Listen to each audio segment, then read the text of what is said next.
இதுக்கு முன்னாடி இருந்ததெல்லாம் ஹியூமன் எரர்னாங்க, அதிகாரிகள்னு சொன்னாங்க. இன்னைக்கு இவிஎம் மிஷினே பிரச்சனையா இருக்கு. சில நிகழ்வுகளில் எலெக்ஷன் பெட்டிஷன் போடாமே ரிட் பெட்டிஷன்லயே கூட தேர்தலை தள்ளுபடி செஞ்சிருக்காங்க.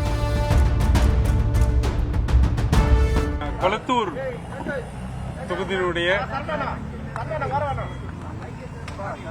வாக்கு எண்ணிக்கை இயந்திரங்களையும் இவிஎம்களையும் உச்சநீதிமன்ற வழிகாட்டுதலின்படி பரிசோதனை செய்வது, செக் அண்ட் வெரிஃபிகேஷன் ப்ராசஸ் இன்றையுடன் நிறைவடைந்திருக்கிறது. 29ஆம் தேதி துவங்கி இன்றையோடு நிறைவடைந்திருக்கிறது. ஆகஸ்ட் மாதம் 1ஆம் தேதி பத்திரிகையாளர்களை சந்தித்த போது நாங்கள் அதுவரை பரிசோதனை செய்த இவிஎம் மிஷின்களில் 2 மிஷின்களுடைய விவிபேட் சரியாக வேலை செய்யவில்லை என்பதை சுட்டிக்காட்டியிருந்தோம். அதற்கு பிறகு வாக்குச்சாவடி எண் 157 அந்த அடையாளத்திற்கான சுற்றப்பட்டு சீல் வைக்கக்கூடிய அட்ரஸ் டேக் என்பவை புதியதாக இருந்தது என்பதையும் சொல்லியிருந்தோம். அது குறித்து முறையான புகார்களை தேர்தல் கமிஷனரிடமும் மாவட்ட தேர்தல் அதிகாரியிடமும் கொடுத்திருக்கிறோம். மொத்தம் 14 மெஷின்களை எடுத்து பரிசோதனை செய்யலாம் என்று தேர்தல் ஆணையத்தினுடைய வழிகாட்டுதலின்படி செய்தோம்.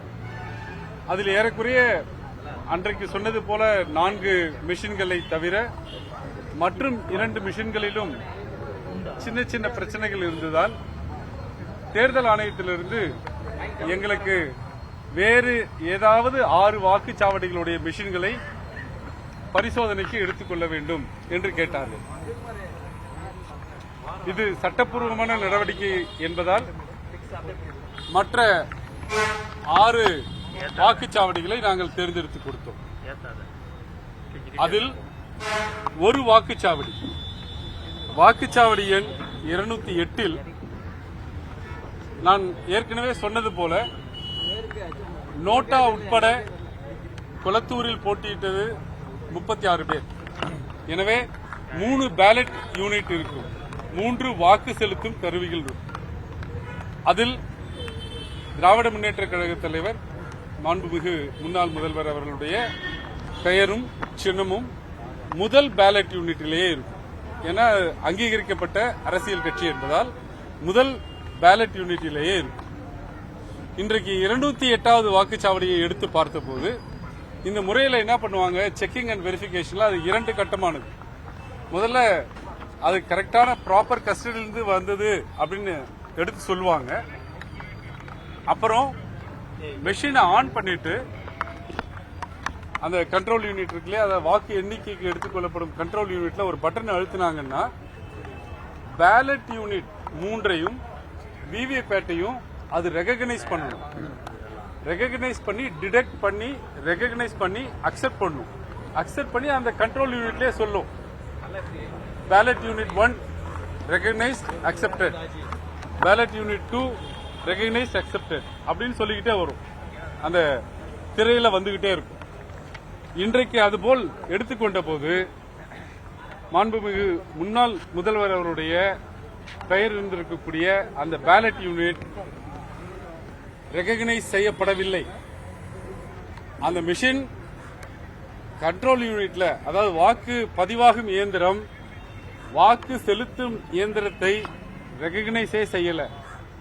அது மெஷின் ஃபெயிலியர் என்று பெல் இன்ஜினியரும் ஒப்புக்கொண்டார். அதற்கான விளக்கத்தை பின்வரும் நாட்களில் தேர்தல் ஆணையம் கொடுப்பார்கள் என்று எங்களுக்கு சொல்லியிருக்கிறார்கள். எனவே இதுவரை எடுத்துக்கொண்ட 14 இயந்திரங்களில் ஏறக்குறைய 5 இயந்திரங்கள் சரியாக இயங்கவில்லை அல்லது சரியான கஸ்டடியிலிருந்து ப்ரொடியூஸ் பண்ணல, அட்ரஸ் டேக் இல்லை என்று 14 இயந்திரங்களில் ஏறக்குறைய 5 மிஷின்ஸ் சந்தேகத்திற்கு இடமாக இருக்கிறது. நான் ஏற்கனவே சொன்னது போல 30% வாக்கு இயந்திரங்கள் சந்தேகத்துக்கு உரியவையாக இருக்கின்றன. இது குறித்து நிச்சயமாக வழக்கு தொடருவோம் என்பதை உங்களுக்கு தெரிவித்துக்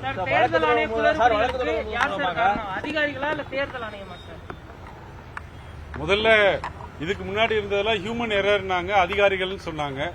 இன்னைக்கு இவிஎம் மிஷினே பிரச்சனையா இருக்கு. அப்ப அது தேர்தல் ஆணையம் ஒப்புக்கொண்ட இயந்திரம் தவறாக இருந்தால் அது தேர்தல் ஆணையம் தான் சரி பண்ணும்.